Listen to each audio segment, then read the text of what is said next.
So we got a little bit of 3D form on our face here. I haven't done much with the chin yet for a reason. Okay, because the next thing we want to do is work on the neck. The neck is further back and it's usually in darker shadow. The neck is a cylinder, so we're going to start by adding some 3D form to our neck just to get that form in there. Okay, a little bit of shadow on the outside edge here. You can blend that if you want to. A little bit of shadow over here.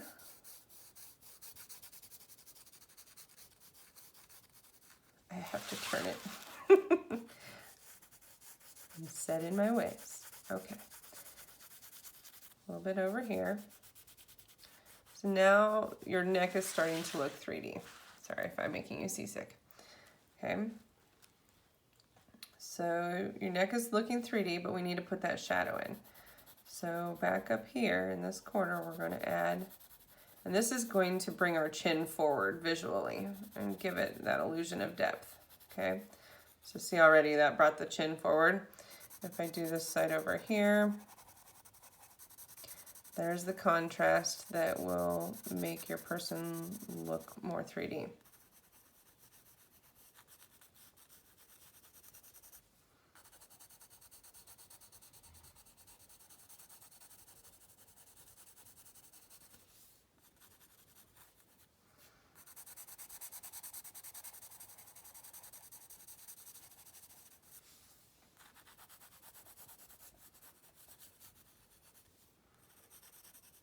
If you have a man, you might have a little shadow here for like an Adam's apple. If you are drawing a person with long hair on the sides, it's going to be even darker on this outside edge because it's going to be shadowed from the hair hanging down. We can add that later. Got kind of a plain chin here. Like I feel like I need some more shape to my chin. But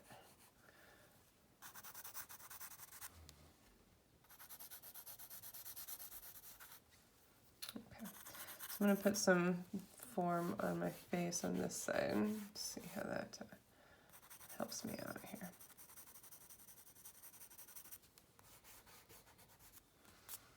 Okay. Alrighty. And that is your neck and your jawline shading. So I'm going to go ahead and skip that other ear for a minute and show you, because I have time to show you how to do the hair, I think. So halfway between the eyeline and the top of the head is your hairline. Okay, your hair doesn't start growing up out here. It begins at your hairline and your forehead. Now, depending on your hairstyle and your, again, your genetics, whether you have curly hair, straight hair, all of those things come into play, and you get to design this however you want. So the hairline usually comes out and then down. Everybody has a little bit of a sideburn area here where there's hair, and then men generally have more and can grow it down further again as they get older. So you've got, if you want to do short hair, you're going to use short hatching lines. Okay. And we're going to bring it up off the surface of the head a little bit. If you have longer hair, or maybe there's curl to your hair, you're going to change that line. If it's buzzed down here, short and close, and then a little bit longer up here, little curls. So you've got all those different texture lines that we learned in 6th grade. You've got hatching lines, contour lines, scumbling that can be used for hair. And you just have to pick what kind of hairline you have. Now, sometimes it's called a widow's peak, where it kind of comes down in the center. Some people have a higher hairline, and some people have receding hairline, depending on what age of person you're drawing. So you've got I did a dark line here so you could see it on the video rather than light like I usually have you guys do it. So I'm going to erase a little bit of that. So I'm doing just kind of one of my preferred invented textures that I've used a lot, and you guys know that from working with me in 6th grade. This is kind of a scumbling, or it's almost like a figure 8. Look like a little bit of curl up there. Okay.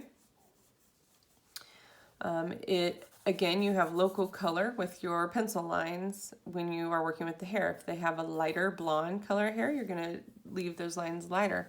If they have a darker color hair, you're going to do more lines and almost shade in those spots. So you're informing your viewer about the details and characteristics of your person as you do this.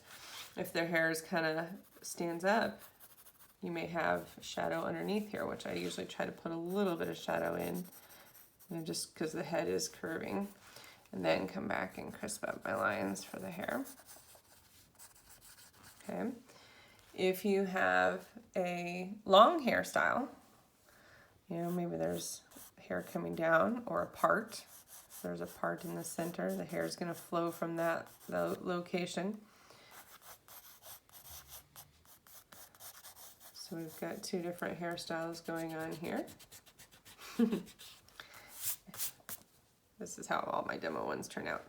Anyway, so you may even decide to cover the ear if you wish with hair, if it's going to be longer. So you may have, the hair is going to flow straight down. It's not going to suck into the head. Okay, so it's going to come off the top. So you've got a more longer hair over here with some short bangs in the front. Right now, I'm portraying that it's a lighter hair color, so blonde maybe a little bit. I would want to add a little bit more shadow along the face here because it's covering the ear to bring that back in space. And I did not do a cheekbone over here, which I need one now to kind of bring this off. Okay. If I wanted that hair color to be darker, then I would add in more contrast and more darker lines. There's still going to be highlights, but there's going to be darker lines. And I would probably do more shading back here next to the neck.